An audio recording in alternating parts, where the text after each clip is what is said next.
away from the light. Kissing! Oh my god! Oh my god, Huggy's alive! Hey guys, the second teaser trailer for Poppy Playtime Chapter 3 just dropped, and of course, we're gonna be breaking down every single scene, so without further ado, let's jump into it. Let's start off with the overhead projector showing us some pictures. For the youngins here, if you don't know what an overhead projector is, it's what we used before we had those fancy smart TVs in classrooms. The first image is of some employees of Playtime Co. in hazmat suits in an infirmary looking at the children lying in the beds with their faces scratched out. This room looks very similar to the infirmary teaser image we received before the holidays, and considering the employees are wearing hazmat suits, it is likely the room is about to be filled with Catnap's sleeping gas. I believe this is an infirmary where the children are possibly put to sleep by Catnap before they are hauled off for experiments and testing. The next image is of 4 children lined up with their faces scratched out. These are the children used in failed experiments, like the ones mentioned in the 1188 proposal document, like 1186 and 1187. These children likely died from the cruel and brutal experiments done to them in an attempt to turn them into bigger bodies. In fact, I believe any image with a child's face scratched out is likely dead, as it seems many experiments are conducted between notable bigger bodies. So what happened to the unknown ones? They died, likely a painful, agonizing death. The final image is of the proposal document regarding 1188 and a picture of the selected subject, Theodore Graham Bell. The picture is of little Leo before he was brutally electrocuted trying to escape the plague care alongside the prototype. The prototype saved little Theo, who will be our antagonist and plague care host, Catnap. As the overhead projector shuts off, we see the silhouette of Catnap on the wall. I believe someone was showing Catnap these images to remind him of the terrible things that happened to him and the others. We finally get to see the plague care in all its glory as a very suspicious Elliot Ludwig. Yeah, he's still on the list of being suspicious. He might be the prototype, he might be bad, we don't know. That's why he's suspicious. And he narrates how great the plague care is supposed to be. The plague care is much more than expected. It's an entire hub. Using this map here, we can see Home Sweet Home, where the children sleep, the schoolhouse, where of course they learn, the playhouse, the toy store, and the counselor's office. The center is adorned with bronze statues of the smiling critters, though it looks as though one of the statues has been torn down. Looking as though the ones we can see, it is possible it was Catnap's that was torn down as an act of rebellion against the somniferous beast. We can also see a fake sky that's been partially destroyed, revealing scaffolding and catwalks. There's also what is assumed to be an observation deck, likely for people like Stella Graber and Harley Sawyer to watch the children from above. This will likely be the hub of our adventures this time, similar to the game station. As we journey through the plague care, we will unlock the buildings one by one until we finally confront Catnap. We know what Home Sweet Home and the schoolhouse are for, but what about the other buildings? Well, I believe the playhouse is likely the area where we have been seeing all the colorful tunnels and bricks through the teasers, and it is like one giant McDonald's play place. Or, if you're old enough to remember, a Discovery Zone. The toy store is likely where children probably spend any allowance or play care currency to buy Playtime Co. toys. The children likely receive some sort of currency for good behaviors that they can spend in this store. Last, we are introduced to one of the counselors, Joel Sinclair, in the ARG documents. He and the others, of course, probably work in the counselor's office, and they are there to study the children, to make sure that they're all right, and to see if they're ready to be mutilated and turned into a giant toy. Sprinkled throughout the trailer, we do see some VHS clips, and we're gonna cover those here in a bit. I wanna look at them overall because they do become important here in a moment.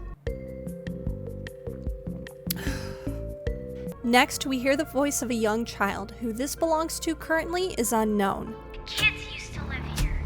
Now look at it. It is possibly a recording of one of the children that has been turned into a toy, as they tell us the kids once lived here, but it's now a desolate, dangerous place where Catnap is lurking around every dark corner, waiting to kill us. Plague care is his church, his hunting ground, whatever he wants it to be. This is Catnap's domain, and we are the trespassers. Get out of my house!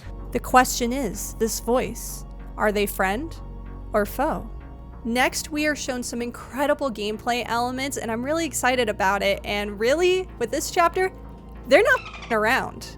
We get not just one, we get 2 new hand attachments for our grab pack in this chapter. Of course, we got a reliable old green, we got the purple one to do some platforming, and now a red one that's little finger guns that shoots little flares. For the finger flare gun, there is an LED counter on the hand that lets you know how many shots you have and will require ammo or time to recharge before we can use it again. In one scene, Catnap is stalking us in a dark room but is scared away by the flare. There's another one where a little dog day is chasing us and the flare gun also scares him away. Catnap and the other smiling critters seem to be afraid of the light and likely prefer to hunt us in the dark, meaning this flare will be our only defense against these twisted monstrosities. Of course, we see the purple hand attachment in action again and is going to be mainly used for traversing the map to reach otherwise unreachable platforms. We have the return of old reliable green hand and some new puzzles. There is a grab pack hand cannon that will be used to aim and shoot at targets to power up doors, and we will need to find batteries to also unlock other locations. Can't forget our gas mask though. We get another quick clip of us walking through a gas-filled office. There are 3 doors here we can make out. Head of gas production, Nate Carpenter, head of Playhouse, Greg Fecteau, and head of Home Sweet Home, Lisa Boshin. Later in the trailer, we do see another door for the head of the toy store, Eduardo. Well, I can't really make out the last name due to the speed and artifacting in the trailer. These are likely offices located, of course, within the playcare or just outside of it, so I'm not surprised Catnap would probably fill them with sleepy time gas to make sure that nobody goes in and nobody comes out. Poppy then takes over the narration. I want to know what happened and why. This is your answer. I'm just speculating here, but I thoroughly believe that these little VHS clips that we've been seeing throughout the trailer are actually clips from this tape. This video was probably made by someone who just maybe barely survived and had recorded the entire situation, or at least someone who was within the playcare when everything happened. Also, I want to point out here that we can see more of Catnap's body, and he is extremely emaciated, as his bone structure is protruding through his skin. He is possibly starving, looking for his next meal. Next, we have our big mysterious baddie that's been hinted to us by the devs as something that hasn't been revealed just yet, and we might have to wait to see her until the release of the game. In the shadows, a tall, feminine figure approaches us in the school hallways. Specifically the science hallway, but alright. Whatever this mysterious creature is, she is likely in charge of the schoolhouse, possibly a teacher-like figure that assisted in classrooms when the playcare was operational. The devs have stated that she is similar to something that's been seen in Doctor Who, the popular British sci-fi show. If you don't know Doctor Who, then are you just like not on the internet or something? It's been theorized by the community that her mechanic is similar to the weeping angels that only move when you look away. And if it's anything like the Endos in FNAF Security Breach, then we need to be ready for a good scare or two. Next, we're going to talk about the big reveal. Huggy's back! But not really. This Huggy isn't even real. This Huggy is not the one from the first chapter. He's simply a hallucination, a waking nightmare. I would guess that this is what we see when we breathe in the sleepy time gas. The gas is known to cause nightmares, and it's possible that as a game mechanic, if we don't put on a gas mask in time and we breathe in the nightmare fuel, we will see this illusion of Huggy Wuggy, and we will have to run from it and until the gas wears off or we reach a safe room. I'm sorry, Huggy fans, he's not alive. We're just having like a really, really bad trip. As we close in on the end, a mysterious voice tells us nothing but horrors, teeth, meat, and plastic await us in the playcare. The sound of a child in agonizing pain cries out. Smiling mouths full of teeth and meat and plastic. This world is theirs now.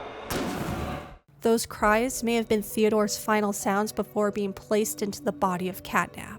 In fact, those sounds might be coming from Catnap as a way to lure unsuspecting victims into his trap. Catnap is the prototype's right-hand toy, and who knows what secrets we will learn from them. with this upcoming chapter, I'm really hoping we get some sort of insight when it comes to the character that we're playing. We must have some sort of importance for us to be called back here.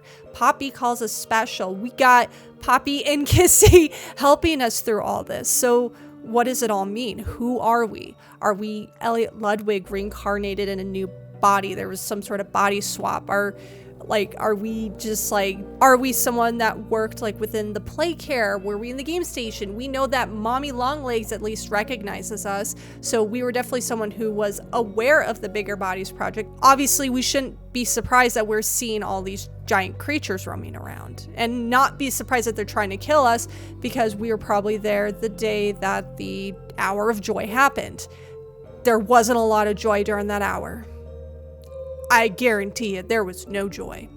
So what do you all think of this trailer? It was so phenomenal. It was definitely worth the wait. There is so much variety here. We're not going to be just in the play care. We're going to also be exploring caverns and hidden tunnels underneath the entire factory, which is going to be really exciting. We're going to be getting multiple hand attachments this time. So there's going to be a lot of variety within our gameplay. We're going to have to switch hands to solve different puzzles. Who knows how quick we're gonna have to be with that. I love the gas mask mechanic. I'm really hoping that Huggy, we're gonna have to run from some hallucinations like you do in the Outlast Trials. That's one of my favorite mechanics. So yeah, let me know what you think down in the comments below. What are you more excited for? To see Hallucination Huggy, Catnap, which honestly his monster design is a lot cuter than his like cartoon counterpart. Like, of course the art's amazing, but this Catnap, he's so cute. Thank you all so much for watching, and as always, I will see you all in the next video. Bye.